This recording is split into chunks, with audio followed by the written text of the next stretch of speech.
kinerja dan juga mungkin strategi emiten nih ke depannya seperti apa dan sebagainya, begitu kan. Tentunya kita berharapnya akan menjawab lah pertanyaan-pertanyaan itu. Siap. Begitu. Oke. Jadi mungkin pertanyaan pertama dari saya ini buat Pak Edward gitu ya. Jadi mungkin sini ada teman-teman cuan troopers juga yang mungkin belum tahu nih steel pipe industry itu company profile-nya seperti apa, bergerak di bidang apa, sektor apa. Mungkin Pak Edward boleh nih jelasin sedikit buat teman-teman yang nonton malam hari ini mengenai profile ISSB. Baik. Iya, terima kasih ya. Selamat malam semuanya. Terima kasih untuk kesempatannya dari Sukor Sekuritas ya untuk memperkenalkan company kami ya. Betulnya kalau dari Sukor sendiri kita sudah kerjasama cukup lama di berbagai corporate action. Spindo sendiri ya PT Steel Pipe Industries of Indonesia, kita biasa sebut Spindo, itu adalah perusahaan pipa baja. Jadi kita manufaktur pipa baja terbesar di Indonesia, bahkan mungkin boleh dibilang terbesar di Asia Tenggara gitu ya, Asia ex China lah, ex China dan Jepang. Jadi memang sebuah perusahaan yang cukup besar, berdiri tahun 71, cukup lama, hampir lebih dari 50 tahun. Omset kami satu tahun itu kira-kira 6,5 triliun ya untuk tahun 2023, dengan net profit kira-kira ya margin sekitar 7%. Ya, jadi ini sekaligus mungkin hint awal ya, margin sekitar 7% lah untuk tahun 2023. Lalu berbeda dengan pabrik pipa baja lainnya, itu kami memasarkan pipa untuk 4 sektor sekaligus. Yang pertama adalah infrastruktur, utilitas, dan konstruksi. Yang kedua adalah otomotif. Yang ketiga adalah furniture.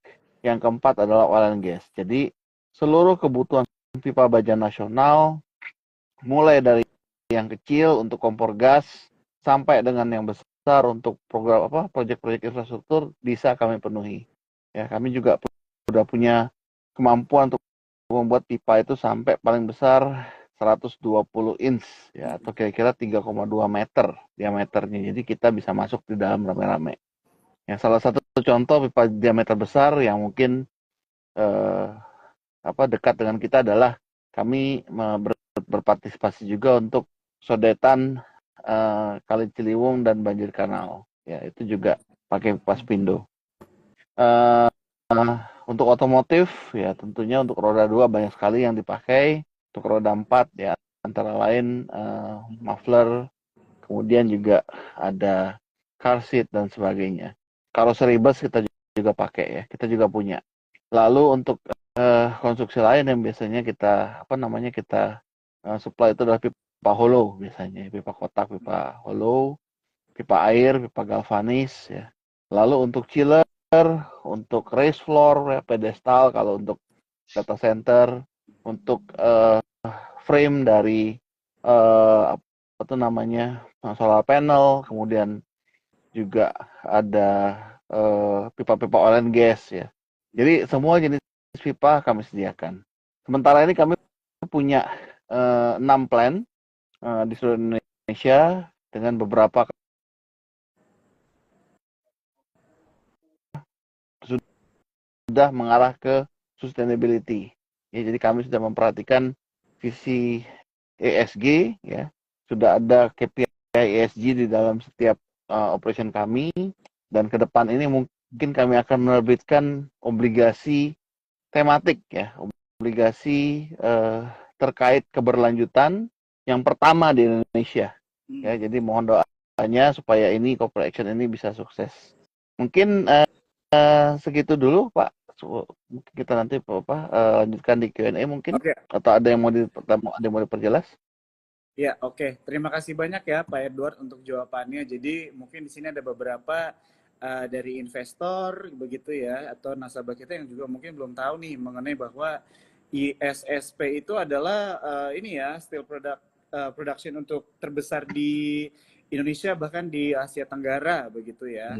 Dan kalau misalnya kita lihat juga memang hari ini tadi ada yang komen nih dari yang nonton bilang semoga naik gitu ya. Hari ini naik sih ya kalau kita lihat ya Mas Yoga ya 0,69% begitu. Jadi ya kita selalu berharapnya begitu ya buat ISSP terus kinerjanya sesuai gitu ya dengan ekspektasi dan juga target perusahaan begitu.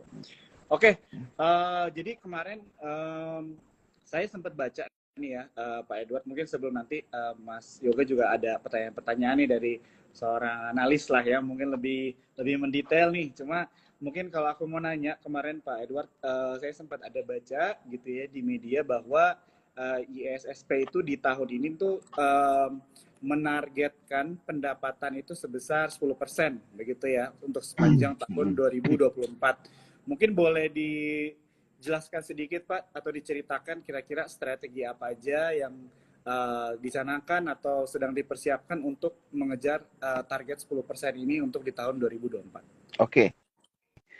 Jadi yang pertama yang harus saya jelaskan ya, ini juga kadang-kadang memang unik untuk setiap industri. Untuk industri kami ya, sebetulnya memang kami itu manufaktur midstream ya, jadi di tengah bukan di hulu.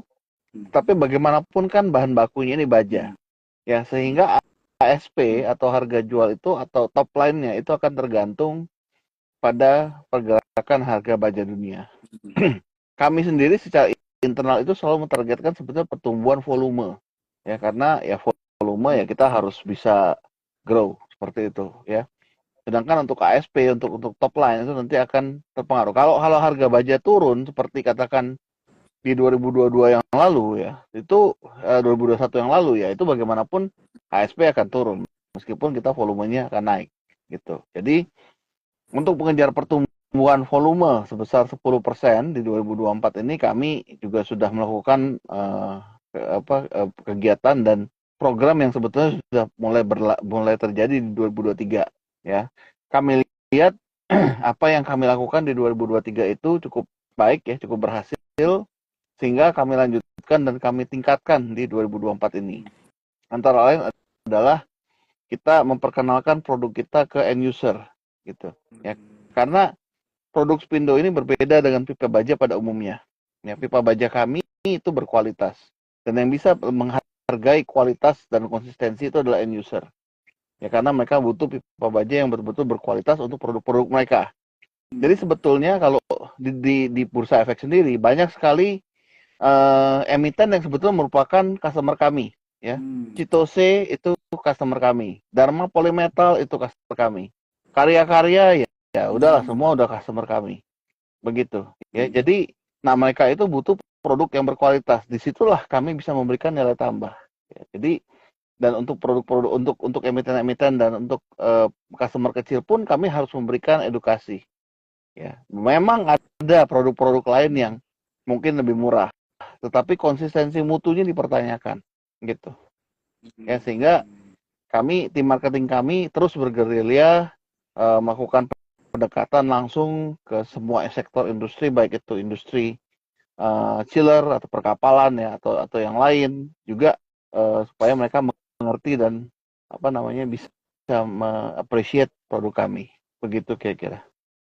Oke, terima kasih banyak Pak Edward untuk jawabannya ya mengenai strategi bagaimana ISSP itu berusaha untuk mendapatkan 10% ya pendapatannya sepanjang tahun 2024. Oke, kalau misalnya dari Mas Yoga kira-kira ada yang mau ditambahkan nih atau yang mungkin mau ditanyakan langsung ke Pak Edward yang juga mungkin bisa membantu mencerahkan nih teman-teman yang nonton malam hari ini mungkin supaya lebih bisa mengenal dekat mengenai ISSP.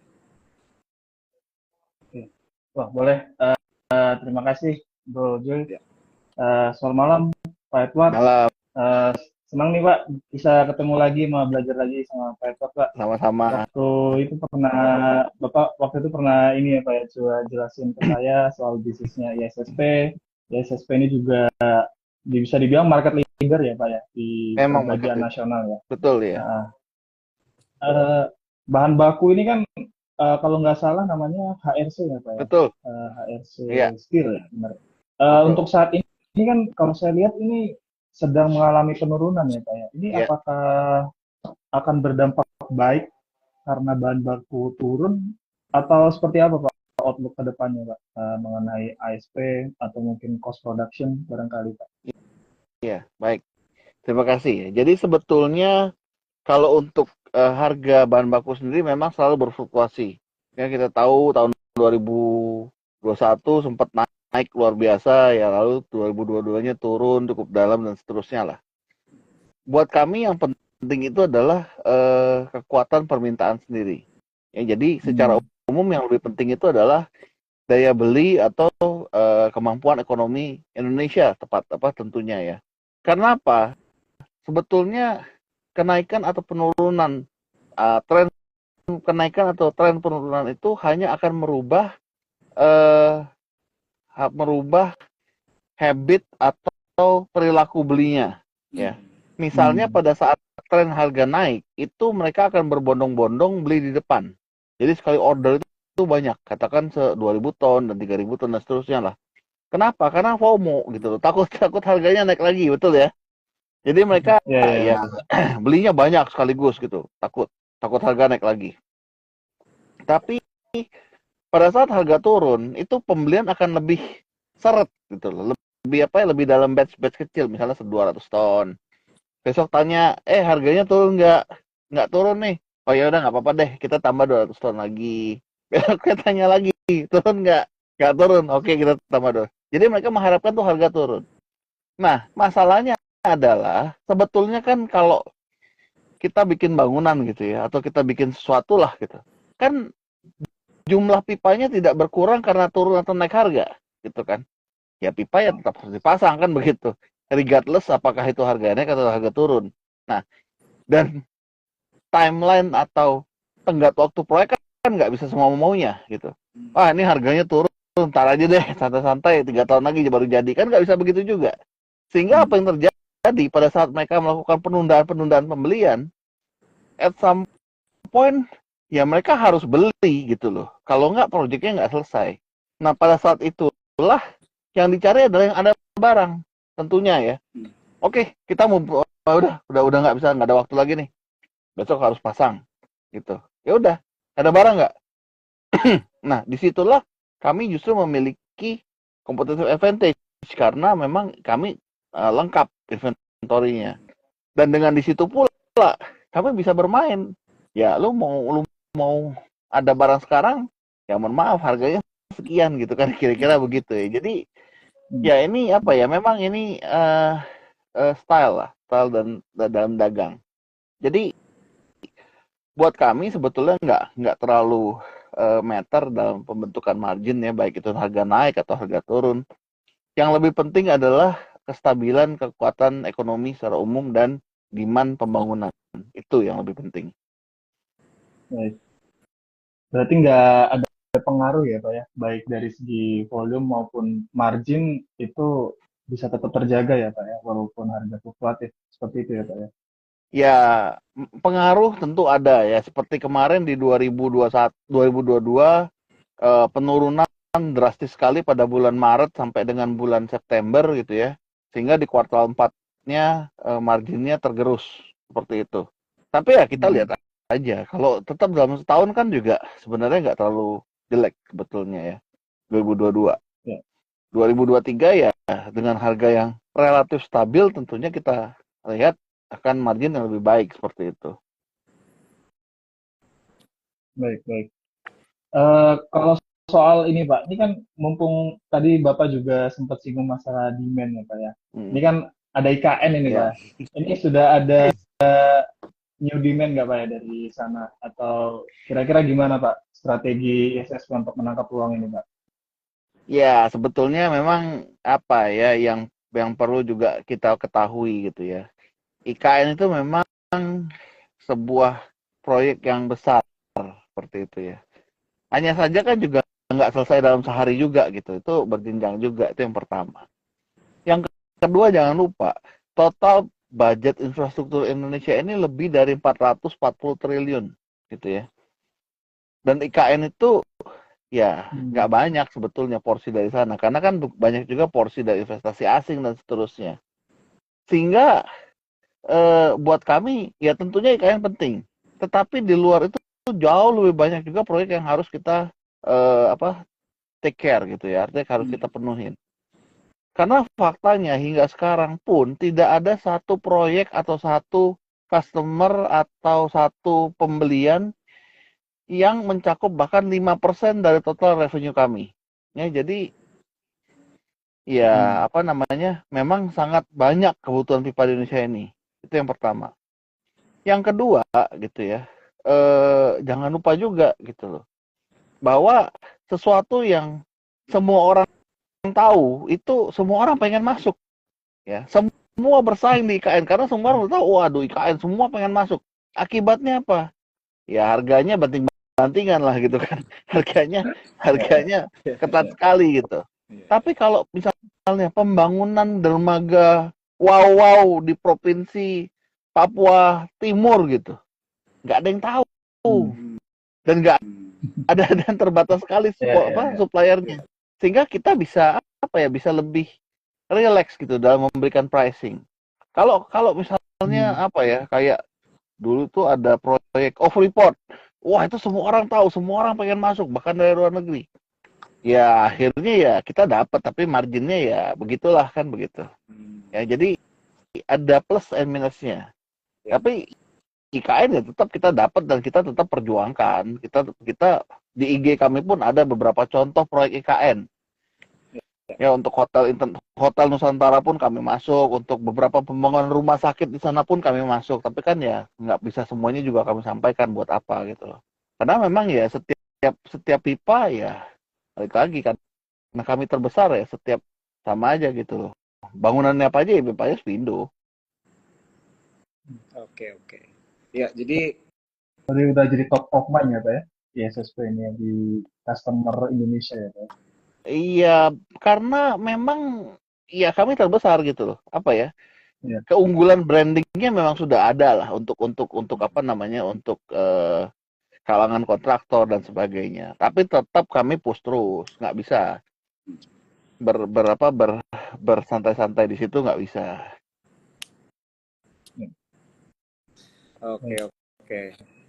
Thank you Mas Edward untuk Pak Edward untuk jawabannya, dan Mas Yoga ya untuk pertanyaannya juga. Jadi bisa dibilang ISSP masuk lah ya ke dalam proyek IKN tentunya, tapi tadi seperti yang sudah dijelaskan sama Pak Edward bahwa fokusnya nggak cuma di situ begitu ya, apalagi kalau tadi dibilang kompetisinya banyak dan sebagainya, ya harganya banting-bantingan, padahal mungkin ada di daerah-daerah lain yang lebih menguntungkan juga begitu ya. Tapi betul. ya begitulah ya Pak ya, maksudnya IKN ini dengan pemilu kan memang pembahasan ini hot banget gitu ya. Betul. Jadi semuanya disambung-sambungkan gitu kan. Kayaknya pengen tahu nih emiten ini kira-kira ada kontrak nggak? Karena mereka mungkin ngeliatnya long term juga kali kan, apakah terus berlanjut nih kontrak-kontrak dan sebagainya. Oke, terima kasih ya Pak dan Mas juga untuk pertanyaan dan jawabannya. Mungkin saya ada pertanyaan satu lagi nih tadi mengenai, tadi Pak Edward ada sempat mention mengenai di bursa saja, di emiten sendiri, emiten di bursa itu banyak yang menjadi kliennya dari ISSP begitu ya, bahkan yang karya-karya dan sebagainya. Nah itu kan berarti porsi lokal lah ya Pak ya dibilang. Mungkin pertanyaannya di sini mewakili beberapa teman-teman yang nonton malam hari ini, apakah ISSP juga melakukan ekspor ke luar negeri, pengiriman baja, atau hanya di lokal saja Pak? Dan ini porsinya mungkin kalau memang ada ke ekspor, kira-kira berapa yang bisa di-share? Ya, memang kami juga melakukan ekspor ya. Kami melakukan ekspor itu baik untuk pipa-pipa standar, jadi kita melakukan ekspor pipa standar itu ke Amerika dan Kanada. Lalu untuk pipa-pipa proyek itu biasanya ke Australia, ke Timor Leste dan seterusnya. Memang untuk ekspor itu kita berhadapan dengan dua pemain besar, yaitu China dan India. Ya, dan ini memang yang menyebabkan tantangan juga seperti itu. Tetapi kami melihat gitu ya, tetap peluang itu ada, sehingga ya kami tetap upayakan untuk porsi ekspor ini naik. Yang terbesar itu terjadi di 2021 ya, sebesar 7,5%. 8,5% ya. Nah, cuman setelah itu mungkin kembali ke level 5-6%. Kami tetap targetkan sebetulnya itu porsinya di 10%. Tentunya kami mempertimbangkan juga ya ekspor yang menguntungkan gitu ya. Kalau ekspor rugi ngapain juga kan kayak gitu begitu ya. Jadi ya tentunya kita memilih-milih juga. Oke, oke. Ya, terima kasih ya Pak Edward untuk jawabannya. Mungkin Mas Yoga kita sambil ini ya, sambil ganti-gantian nih sama beberapa pertanyaan dari teman-teman Cuan Troopers nih yang nanya ya. Ini kalau ngobrol sama ISSP nih rame banget nih yang nanya-nanya nih. Mau tahu istilahnya bagaimana perkembangan atau mungkin kinerja gitu ya dari ISSP. Oke, mungkin ada pertanyaan pertama ini tadi, oke mungkin ini clarify dulu, ada dari Pak Bagus Lianto ya, tadi yang 10% itu adalah dari pendapatannya bersih ya, ini kalau yang saya baca 10% ya Pak ya, tadi strategi prospeknya untuk ISSP di tahun 2024 ini itu 10% itu pendapatan bersih ya Pak ya, betul ya? Sebenarnya volume sih yang kita targetkan itu volume. Oke, gitu. Berarti 10% dari volume ya? Ya. Dari Ya, volume. jadi tentunya dengan asumsi harga stabil ya 10% revenue, tapi kita nggak tahu kan, ini kita masih bulan Februari gitu loh. Ya. Oke, kita lanjut dulu. Ini ada pertanyaan dari Subi ya. Jadi tadi Pak Edward ada mention mengenai salah satu kliennya itulah dari Karya nih. Ada yang bertanya dari investor atau dari nasabah kita, apakah ada isu untuk piutang dari BUMN Karya? Mungkin boleh dijawab Pak ya. Baik ya. Ini pertanyaan yang bagus nih, dan yang pertama saya akan jawab dari sisi kualitatif dulu ya.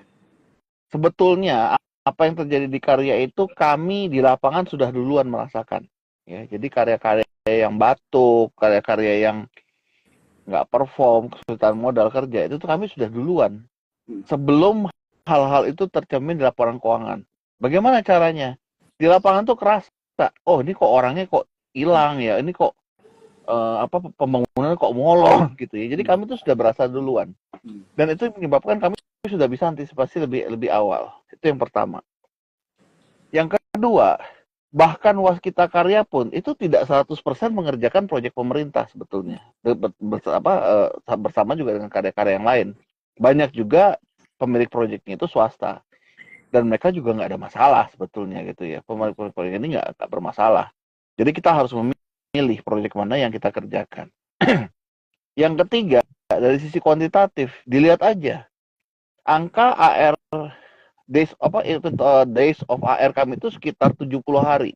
Ya, padahal kita tahu bersama namanya project itu bisa lama, bisa sampai katakan 4-5 bulan. Nah, dengan fakta bahwa AR days kami itu 70 hari, artinya apa? Artinya piutang kami rata-rata lancar. Seperti itu. Ya, jadi ya puji Tuhan sampai hari ini kita tidak ada bermasalah dengan yang namanya piutang macet, piutang bermasalah dan seterusnya. Tentunya ini ya saya harus sampaikan pujian untuk tim sales dan finance kami juga begitu. Oke, baik. Terima kasih Pak Edward untuk jawabannya. Tadi ya pertanyaan dari Cuan Troopers mengenai piutang BUMN Karya sudah dijawab. Mungkin dari Mas Yoga ada yang mau di follow up pertanyaan atau mungkin yang mau ditambahkan, boleh banget. Ya, boleh. Bro Cuy, mau nanya satu lagi Pak. Mungkin mengenai ini ya Pak, ya. Tadi Bapak ada sempat bahas soal persaingan ya Pak ya, dengan China dan India. Itu apakah mereka juga masuk ke Indonesia ya Pak, atau cuma persaingan di level ASEAN mungkin atau regional ya Pak ya? Dan apakah itu mempengaruhi dinamika persaingan Pak di dalam negeri Pak? Oke, ya, itu jawabannya dua. Yang pertama dari karakteristik pipa itu sendiri. Ya, untuk karakteristik pipa itu kan bolong ya, nggak beda dengan hot roll coil gitu ya, atau apa namanya baja-baja batangan yang sifatnya slab gitu ya, itu kan padat. Pipa itu kan bolong, jadi kalau mereka banyak impor sebenarnya itu mengimpor angin, itu yang pertama. Yang kedua, sampai saat ini kami melihat komitmen pemerintah cukup baik ya dalam melindungi lah katakan industri baja nasional ya sampai saat ini. Memang itu yang diharapkan karena apa? Karena kalau kita diharapkan untuk bersaing dengan mereka secara head to head nggak bisa. Kita kalah secara skala ya. Kedua, bahan baku juga dalam negeri masih mahal. Jadi tidak mungkin kita itu diharapkan untuk bersaing head to head dengan mereka.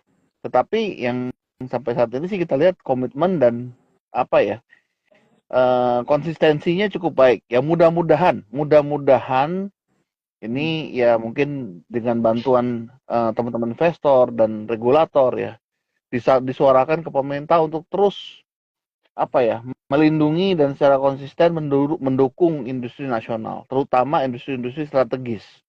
Baja itu strategis. Kita kalau perang nggak ada baja repot. Nggak bisa bikin tank dari kayu ya repot, nggak ada. Gitu ya. Jadi harus pakai baja. Ya, jadi memang ini harus ke depan pemerintah harus terus konsisten untuk mendukung ya industri baja ini. Baik. Berarti ini apa ya? Syukurnya pemerintah kita masih cukup peduli nih ya Pak ya sama ya sampai kita, ya, Pak, ya. Saat ini kita lihat masih bagus. Ya. Ke depan ada ini Pak, kira-kira ada kalau nggak salah ini ya Pak ya perlindungannya melalui tax dan anti dumping kalau nggak salah ya Pak ya. Ya, itu perlindungannya ya silakan Pak. Ya, perlindungan utamanya adalah sebetulnya dari kuota impor. Ya, kuota impor sehingga tidak semua orang bisa ngimpor karena nanti ujungnya adalah spekulasi, itu yang pertama. Yang kedua penerapan SNI, ya jangan sampai produk baja yang masuk itu tuh sembarangan karena baja itu adalah kekuatan safety ya sehingga kita juga harus secara konsisten menerapkan SNI untuk produk-produk impor begitu. Oke. Jadi so far tidak ada ini ya Pak ya, kita masih bisa bersaing ya Pak ya, di ISSP ya dengan produk-produk dari asing lah istilahnya Pak ya. Ya. Oke. Siap, thank you banget Mas Yoga untuk pertanyaannya, dan buat Pak Edward kita lanjut, ada pertanyaan dari Yohanes Raharjo ya. Jadi dia bertanya nih untuk Pak Edward, Pak Jonas, bagaimana strategi ISSP untuk bersaing di pasar lokal dan internasional begitu ya. Jadi kan memang ISSP ini bisa dibilang sudah menjadi market leader begitu kan, terbesar juga di Indonesia dan di Asia Tenggara. Tapi tentunya bisa dibilang ini kan juga seperti race begitu ya, untuk mempertahankan posisi market leadernya itu juga pasti akan terus ada begitu. Mungkin bisa di-share sedikit nih kira-kira Pak Johannes bagaimana nih strateginya ISSP untuk tetap bersaing, tetap di posisi market leader di lokal, atau mungkin mau mulai ekspansi lebih besar lagi di pasar internasional. Ya, terima kasih ya. Jadi sebetulnya dibandingkan dengan mempertahankan posisi market leader kami, buat kami itu yang lebih penting adalah edukasi mengenai produk baja itu sendiri. Spesialis produk pipa baja. Kenapa? Karena di Indonesia ini sebetulnya pasar pipa baja yang istilahnya itu pipa-pipa banci itu lebih banyak. Kenapa kita sebut pipa banci? Ya, ini mungkin apa enggak? Kita juga kurang tahu ini Pak. Nah, ya. Karena cobalah kita katakan beli pipa gitu ya di toko bangunan lah gitu. Kita ditawarin cuma begini, mau pipa berapa? Tebal apa tipis? Tipisnya berapa, tebalnya berapa, kita nggak tahu. Gitu kan. Nah, terus katakan kita bikin kanopi gitu ya, kita bikin kanopi, si tukangnya bilang, oh iya ini Pak, ini RAB-nya pakai pipa 30 kali 40 0,8 mm tebalnya gitu ya. Lalu kita datang ke toko, Pak, saya mau beli pipa 0,8 mm tebal. Oh ya ini pipanya. Ada nggak yang kemudian bawa alat ukur diukur itu benar nggak tebal 0,8? Nggak ada, gitu loh. Orang Indonesia ini baik, percaya aja. Oh ya ini 0,8 ya. Oh ya. Berapa harganya? 300.000. Oh mahal ya. Yang murah ada nih, diambil satu lagi. Ini berapa? 250.000. Sama nggak? Ya kurang lebih sama lah. Padahal yang disebut sama itu juga gitu ya. Yang tadi 0,8 aja dia kasih 0,6 kita nggak tahu. Yang dikasih ini lebih murah nih. Berapa? Oh ini 0,4. Apa lebih murah ya kurang lebih sama lah 0,4. Itu udah separuh harganya dari 0,8 gitu loh. Tapi kita nggak pernah tahu. Nah itu yang apa ya, diterima secara umum oleh masyarakat, dan itu yang harus dirubah. Enggak, pipa baja itu ada, kita bisa tahu ada produk pipa baja yang kita print di body pipanya itu kita print, ini tebalnya berapa, sehingga hingga orang itu tidak bisa dibohongi ya. Orang Indonesia ini ya mohon maaf, meminjam kata salah satu tokoh tuh mungkin terlalu gampang dibohongi gitu ya, dan percaya aja gitu. Tapi jangan percaya. Lihat di body pipanya tuh ada tulisan 0,8, 0,6, 0,7 dan seterusnya. Ya, jadi itu yang kami apa ya, harus pastikan itu terus dikembangkan atau dipahami oleh masyarakat Indonesia. Ya, jangan percaya, tanya. Ini benar nggak tebalnya? Nah, dengan semakin banyak orang tahu ya, orang kalau tahu juga nggak mau dibohongin gitu. Kalau tahu gitu ya. Ya sehingga pelan-pelan akan terjadi demand gitu loh. Sekarang mereka udah bukan lagi minta pipa besi, enggak, mereka minta pipa spindo. Nah ini pipa enggak, saya mau pipa spindo. Kenapa? Karena dengan spindo mereka yakin gua nggak dibohongin gitu. Itu yang penting. Nah itu salah satu strategi utama kami dalam meningkatkan apa market di dalam negeri. Bukan masalah kami market leader, tapi porsi kuenya itu masih besar sekali gitu loh. Yang sebenarnya nggak terjangkau. Gitu. Jadi ini yang teman-teman yang dengar ya, mulai saat ini kalau beli pipa gitu ya, ukur, jangan percaya aja, ukur. Ya. Oke, terima kasih ya Pak Yohanes untuk penjelasannya ya. Jadi memang untuk tetap ISSP bisa tetap bersaing begitu ya. Kalau misalnya dari pemahaman saya adalah dari pertama itu edukasi ya Pak ya. Jadi supaya market ini teredukasi, jadi mereka bisa belajar untuk memilih mana yang berkualitas dan akhirnya pilihan akhirnya adalah ISSP begitu ya Pak ya. Ya karena itu tadi nomor satu yang kalau misalnya diperbandingkan gitu, itu apple to apple enggak gitu. Ya. Kalau nggak apple to apple ya repot. Itu yang pertama. Panjang gitu. Apa iya panjangnya 6 meter persis? Dia colong aja 5,7 meter. Selesai. Harganya udah beda gitu loh. Ya. Gitu. Oke, terima kasih Pak. Ini ada pertanyaan nih mungkin buat Mas Yoga kali ya. Ada salah satu yang nonton malam hari ini, Pak Bagus, nanya, Sukor ada bikin riset ISSP nggak nih, Mas Yoga kira-kira? Ini pertanyaan bagus tuh. Ini kayak belum nih kalau misalnya Pak Yohanes bilangnya gitu. So far kita belum ada ini. Mungkin nanti kita diskusi bareng head of research kita sama tim sih, Bro Joy, soal ISSP. Oke, siap. Jadi teman-teman boleh tetap standby ya di aplikasi karena di situ banyak banget research reports juga ya yang diproduce nih sama teman-teman divisi dari analis ya. Jadi nanti hopefully ke depannya ada diskusi nih untuk membahas mengenai research report dari ISSP begitu ya. Oke. Ini ada pertanyaan nih mungkin buat Bapak Yohanes dari David mengenai penjualan di Q4 Pak 2023 kira-kira. Sama tadi mungkin ada pertanyaan juga mengenai kapan LK rilis.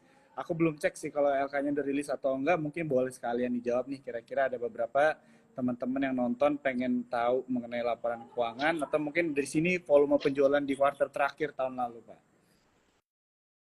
Ya oke. Memang saya tidak bisa lah menyebutkan angka kuartal 4 ya, karena memang kan belum rilis. Rilisnya itu kira-kira mungkin tanggal 13 atau 15 Maret lah. Ini mereka lagi apa namanya draft final gitu ya. Ini nanti tanggal 13 15 Maret. Tapi Tapi guidance umumnya adalah Q4-nya bagus dah gitu aja deh. Oke. Jangan Oke.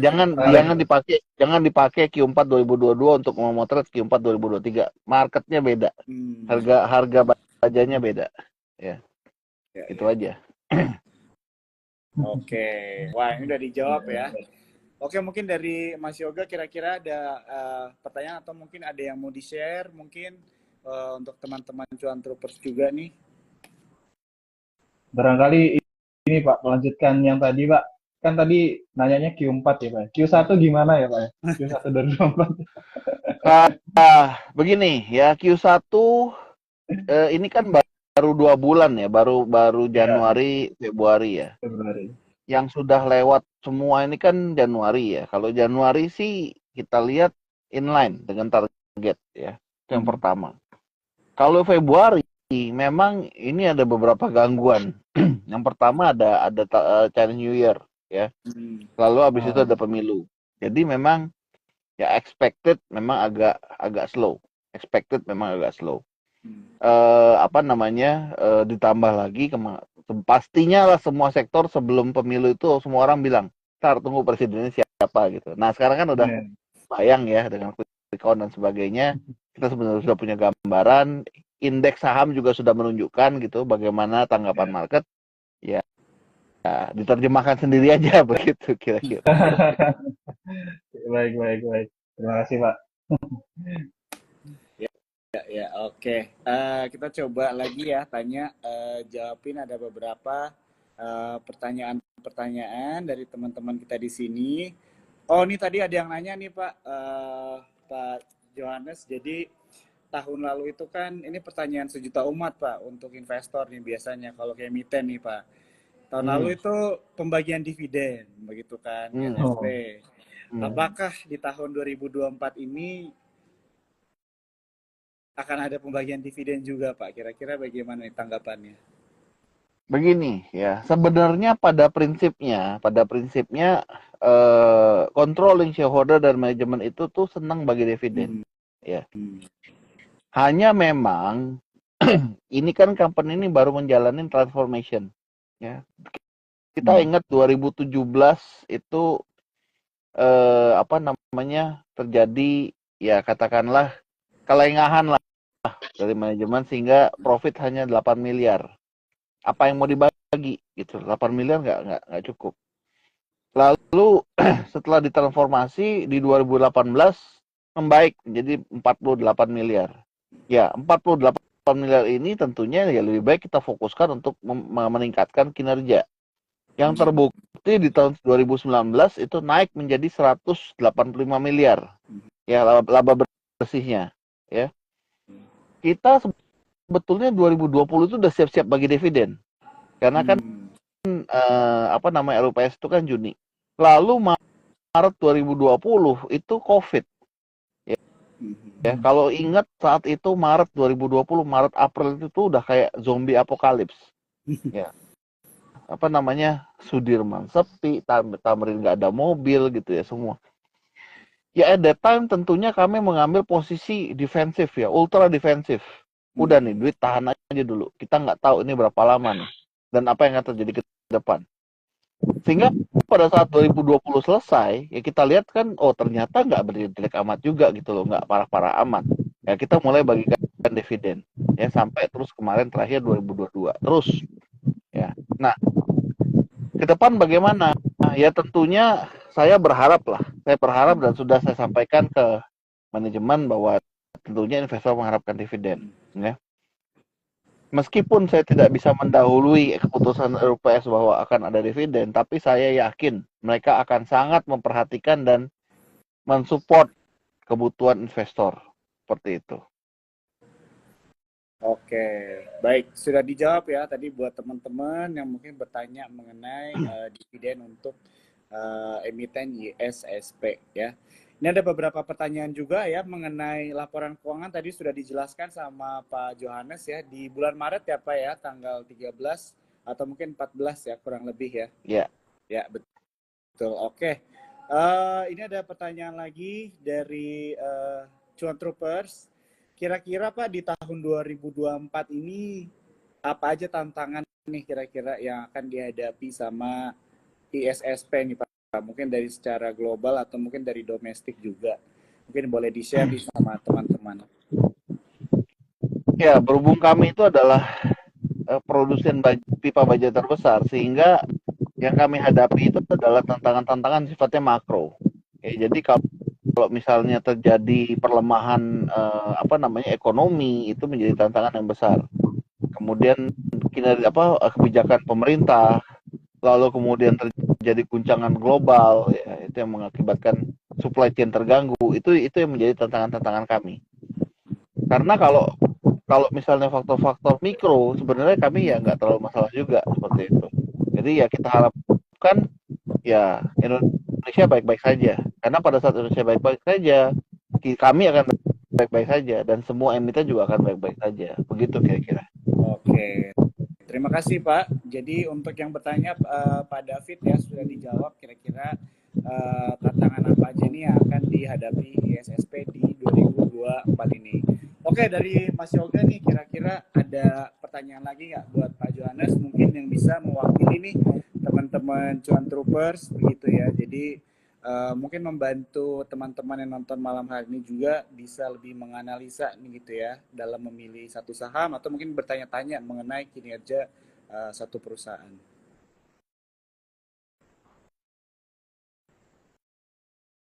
Halo, Mas Halo, Yoga. Ya, ya. sorry, Oh ya, putus tadi, bro. ya, ya, ya. Ada apa tadi? Ya, jadi tadi setelah Pak Johannes sudah menjawab begitu ya mengenai tantangan yang akan dihadapi gitu ya ISSP di tahun 2024 ini sudah dijawab. Kira-kira dari Mas Yoga ada tambahan mungkin atau mungkin ada pertanyaan juga nih buat Pak Johannes gitu ya supaya mungkin bisa mewakili teman-teman yang nonton malam hari ini juga begitu kan dari sisi kacamata seorang analis begitu bagaimana kita melihat kinerja dari satu perusahaan. Ya, barangkali tadi udah ini ya, udah banyak dijelasin ya soal Pak Edward, soal prospek, kemudian juga eh, gambarannya ya soal kinerja ke depan seperti apa, kemudian juga dari segi quality juga sudah dijelaskan gitu ya. Keunggulan ISSP dibandingkan eh, kompetitor gitu. Kemudian juga faktor-faktor eksternal tadi seperti ancaman dari kompetitor juga udah dijelaskan ya. Yang mana menurut saya sih itu cukup penting ya untuk kita sebagai investor ataupun analis untuk memahami ya sebelum memutuskan untuk memencet tombol buy atau sell terhadap suatu emiten.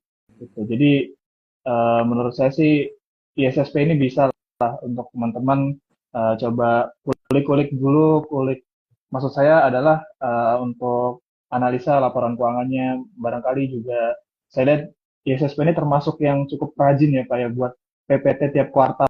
Ini juga salah satu indikator yang cukup baik sih, karena sebagai investor tuh sangat butuh sih data-data itu untuk semakin memperkuat conviction sih gitu. Jadi saran saya buat teman-teman cuan trooper semua, barangkali emiten ISSP ini bisa lah untuk dijadikan perhatian gitu ya. Apalagi tadi udah dijelaskan oleh Pak Edward, prospeknya juga cukup menarik nih untuk di tahun 2024. Ya, barangkali itu aja sih dari saya. Oke, terima kasih Mas Yoga. Ini aku mungkin mau nanya sama Pak Edward. Jadi untuk ISP itu fasilitas manufakturnya itu ada di daerah mana saja ya Pak ya kira-kira ya? Mungkin ada beberapa teman-teman kita yang nonton malam hari ini mungkin mau lebih get to know about the company profile juga, begitu kan? Ya, kami ada 6.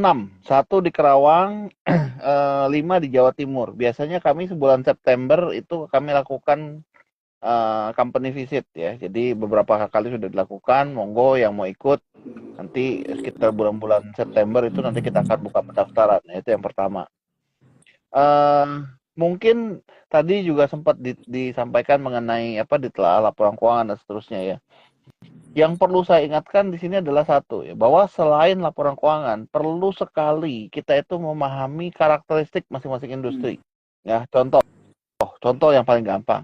Pada saat kita bicara bicara misalnya debt to equity ratio. Oh ya, untuk manufaktur mungkin DER 2,2/1 tuh sudah agak lampu kuning. Tapi kalau kita bicara industri perbankan, 10 pun nggak apa-apa, betul? Ya, Gitu ya. Jadi penting sekali kita itu menganalisa laporan keuangan itu berdasarkan karakteristik industrinya. Jadi jangan sampai kita itu pakai satu ukuran yang salah. Nanti apa kesimpulannya salah. Misalnya ISSP gitu ya. Wah, kok inventory-nya panjang, gede gitu. Loh, jangan lupa kita itu hampir 50% project base. Ya project base itu begitu kita dapat kerjaan, kita harus secure bahan baku. Kalau nggak, kita over risk. Ya, bahan bakunya belum datang, itu sudah good in transit di dalam buku kami. Padahal itu sudah khusus untuk project A misalnya. Ya, lalu dibikin, selesai dibuat pun kita nggak bisa langsung kirim. Ya, bayangkan kalau misalnya waktu mereka kerjakan KIC gitu, ya KIC kan pakai pipa kami juga, itu sekitar mungkin 20.000 ton lah. Lalu 20.000 ton kami kirim semua, berhenti itu pembangunan, nggak bangun mereka, nggak tahu tuh pipa ditaruh di mana. Jadi mereka ambilnya tuh sedikit-sedikit, 200 ton, 300 ton setiap hari begitu ya. Nah itu yang menyebabkan juga akhirnya bagaimana, numpuk di inventory kami. Padahal itu sudah punya orang gitu, tunggu diambil, ya nunggu lagi. Selesai project, nggak bisa langsung dibayar. Tunggu, dicek dulu BAST dulu, oh iya benar dan sebagainya. Ya kalau proyeknya di Bandung gampang. Kalau proyeknya di Papua, kirim orang dulu ke sana, balik lagi gitu. Kirim ke Papua satu proyek nggak mau, dia mau sekitar 3-4 proyek sekaligus baru balik. Nah itu juga nongkrong kan di inventory kami. Jadi seakan-akan inventory-nya gede. Itu yang pertama. Yang kedua jangan lupa kami 50% impor. Ya impor itu sekali telat ya satu kapal, nggak bisa kita telatnya cuma 3 roll gitu, nggak bisa satu kapal. Akibatnya apa, kami harus buffering juga jangan sampai telat. Jadi penting sekali untuk mengetahui karakteristik industri pada saat kita membaca laporan keuangan ya. Kami mengerti kira-kira misalnya kemarin itu banyak sekali isu mengenai operation cash flow-nya minus gitu ya, karena kami melakukan percepatan pembayaran, belum jatuh tempo kita bayar sebenarnya supaya kita ngerit bunga. Ya sekarang kita ya udah, kita yang dekat-dekat akhir tahun ya kita biarin aja sampai jatuh tempo supaya apa namanya operation cash flow-nya positif. Nanti lihat aja di 2023 bagus tuh operation cash flow-nya, karena memang sebetulnya kejadian begitu gitu loh. Gitu. Oke, terima kasih Pak Edward untuk jawabannya ya. Jadi memang penting banget nih buat teman-teman Cuan Troopers ya, atau kamu nih yang lagi nonton malam hari ini. Jadi bagi kita untuk menganalisa suatu perusahaan itu harus memperhitungkan juga bagaimana metrik dari sektornya juga begitu ya, menggunakan pembandingnya di sektornya yang sama gitu ya Mas Yoga ya. Jadi jangan sampai kita juga mungkin salah menginterpretasi performance kinerja karena bisnis model itu berbeda-beda begitu ya. Oke, ini waktunya tinggal sedikit lagi, mungkin ada nanti satu atau dua pertanyaan lagi dari teman-teman yang nonton malam hari ini. Ini ada beberapa pertanyaan sih Pak mengenai geopolitikal yang sedang terjadi begitu ya. Tadi ada beberapa yang mention mengenai Laut Merah dan sebagainya gitu kan. Mungkin pertanyaannya, apakah konflik geopolitikal yang terjadi secara global ini mengganggu supply chain atau in any way mengganggu proses ekspor dari ISSP? Ya, memang buat kami yang terpenting itu adalah kestabilan harga bahan baku. Oh, sepertinya ada suara ini kali ya dari headset kali ya. Nah, udah aman ya. Oke. Ya, oke. Jadi buat kami itu yang penting adalah kestabilan harga bahan baku. Nah, tentunya memang faktor-faktor geopolitik ini yang menjadi faktor resiko di 2024 ya. Tetapi ya seperti kita lihat, kita sudah melewati perang Ukraina, kemudian perang di Timur Tengah Hamas juga ya sudah terjadi gitu ya. Ya kita tidak harapkan ada eskalasi lah seperti itu. Oke. Kalau mengancam supply chain dalam arti kapal kami ditembak-tembakin ya enggak sih, karena kan kami juga nggak ada ekspor ke sana. Oke. Ya, ya, ya. Oke, ya jadi buat teman-teman yang bertanya ya sudah dijawab ya mengenai mungkin ada yang penasaran kali ya mengenai konflik di luar sana, apalagi mendengar ISSP ini ekspor baja juga begitu kan, apakah terganggu mungkin supply chain-nya, tapi lebih terdampak mungkin ke harga baja aja kali ya Ya, Pak betul. Johannes ya, jadi lebih lebih ada efeknya di situ. Oke, mungkin dari Mas Yoga ada satu pertanyaan lagi mungkin terakhir untuk Pak Johannes nih sebelum mungkin kita akan tutup si talks kita malam hari ini.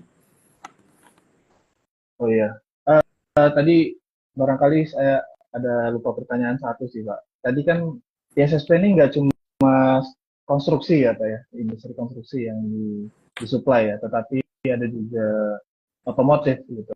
Apa sudah ada ini Pak ya, kira-kira incremental demand ya? Karena kalau ngelihat sekarang kan penjualan mobil mulai membaik lagi ya Pak di level 1 jutaan. Ini dari industri otomotif eh, ada demand yang lebih besar nggak Pak ya kira-kira di tahun 2024 dibandingkan tahun-tahun Ya, lalu? ya. Sebetulnya kalau kita lihat 2023 terhadap 2024 itu industri mobil itu sebenarnya turun. Ya, tapi masalahnya bukan 2023-nya jelek. Karena 2022-nya pemerintah memberikan insentif Ya, waktu itu ya. Jadi naiknya cukup tinggi. Untuk ke depan tentunya kita lihat market otomotif juga semakin baik. Kontribusi kami juga positif ya. Jadi selain tadi mobil dan roda 2 biasa, kami masuk ke karoseri bus ya, kalau bus baik dalam kota maupun antar provinsi. Itu kita lihat sudah mulai berkembang. Sekarang sudah banyak lagi tuh iklan-iklan yang bus yang recliner dan seterusnya, itu buat kami juga positif. Lalu untuk EV ya tentunya ini kami juga mendorong again pemerintah untuk mengedepankan TKDN. Jangan sampai nanti yang datang itu CBU atau CKD semua ya, tapi kedepankanlah unsur TKDN, karena memang kami pun sudah siap ya. Sejauh ini kami sudah bekerja sama dengan beberapa pabrikan ya, terutama misalnya Hyundai begitu ya, untuk EV-nya mereka, Ioniq dan sebagainya. Untuk yang merek-merek baru, roda 2 motor-motor listrik, memang kalau kita lihat volumenya belum besar, tapi kami terus support ya. Jadi kalau dibandingkan motor itu 1 tahun itu kira-kira mungkin 8 juta motor gitu ya, 7-8 juta motor. Bandingkan misalnya dengan EV yang mungkin hitungan ratusan bahkan ribuan per bulan ya. Jadi masih jauh lah begitu. Tetapi terus kami support industri EV berbagai model supaya mereka juga bisa berkembang dengan baik begitu. berarti cukup berdampak positif ya Pak ya Bagus. dengan makin baiknya otomotif ya Pak ya. Ya. EV pun kalau Itu demand-nya tinggi juga ini ya Pak ya, pengaruh positif juga ya. ya. Yang baru EPO itu apa? United Bike ya kalau nggak Oh salah. iya, United Bike benar Pak. Ya, itu juga customer kami gitu. Jadi makanya apa ya? Ya kalau analis itu positif terhadap Indonesia, positif terhadap IHSG gitu ya. Ya kami di belakang gitu loh. Kami di belakang mereka semua. Oke, siap. Terima kasih banyak ya Mas Yoga untuk pertanyaannya dan untuk Pak Johannes Edward untuk semua jawabannya ya Pak. Ini aku yakin banget di sini teman-teman yang nonton malam hari ini tercerahkan gitu ya. Jadi mungkin ada beberapa pertanyaan mengenai ISSP sudah dijawab dan mungkin yang belum tahu mengenai ISSP sekarang lebih tahu gitu ya. Jadi dari Mas Yoga sendiri juga tadi bisa dibilang menarik gitu ya, tapi tetap disclaimer ya teman-teman, bisa melakukan analisa sendiri ya, bisa belajar sendiri juga. Tadi dari Pak Johannes juga dibilang bagus ya Pak ya LK-nya ya Pak ya. Iya. Jadi ya ini closing statement boleh, aja Pak. ya, closing statement ya. Boleh. Jadi saya tahu lah, saya mengerti bahwa memang saya juga main saham gitu ya, saya juga main saham gitu. Tapi kan nggak mungkin kita itu betul-betul mencurahkan waktu untuk membedah laporan keuangan perusahaan itu secara detail, ya. Bukan kerjaan kita juga gitu, kita punya kerjaan lain. Nah, yang saya mau sampaikan gini, di tengah segala macam apa namanya ada rumor-rumor ya di Stockbit yang mencaci maki, wah ini ISSP gali lubang tutup lubang lah, apa namanya nimbun utang dan sebagainya gitu ya. Yang pasti oleh orang-orang yang betul-betul meneliti ISSP, yang orang-orang yang betul-betul meneliti menelaah ya, antara lain Pavindo, itu bulan November 2023 kami diberikan upgrade. Ya, upgrade rating dari single A minus ke single A. Ya buat kami nih ya sudah gitu loh. Mereka tuh lebih expert. Mereka tuh yang melakukan yang kerjaannya adalah meneliti company. Jadi ya apa ya? Jangan mau dibohongin gitu ya. Bacalah apa hasil riset publishing mereka yang memang kenapa kok mereka bisa memberikan upgrade mengapresiasi perkembangan kinerja ISSP begitu. Oke, siap. Terima kasih Pak Johannes waktunya. Thank Kita you. tutup di situ ya. Jadi Thank teman-teman, you. terima kasih waktunya malam ini kita sudah diskusi begitu ya. Kita jadi belajar banyak tahu. Sekali lagi semoga Pak Johannes kita ketemu lagi ya di waktu-waktu kedepannya. Siap. Sukses terus. Nanti ikut itu aja, ikut apa namanya, ikut company visit. Nanti bulan setelah Lebaran kita setelah Lebaran kita akan lakukan mini yang di Kerawang. Nah, ini kita buka dulu aja nih, biar siap-siap. Boleh Pak, siap. Ditunggu aja nanti undangannya Terima kasih, Pak. Siap. Oke, mungkin sudah waktunya. Nanti ini akan mati sebentar lagi. Jadi thank you ya Pak Johannes dan Mas Yoga. Sampai kita bertemu lagi di kesempatan berikutnya. Terima kasih. Selamat malam.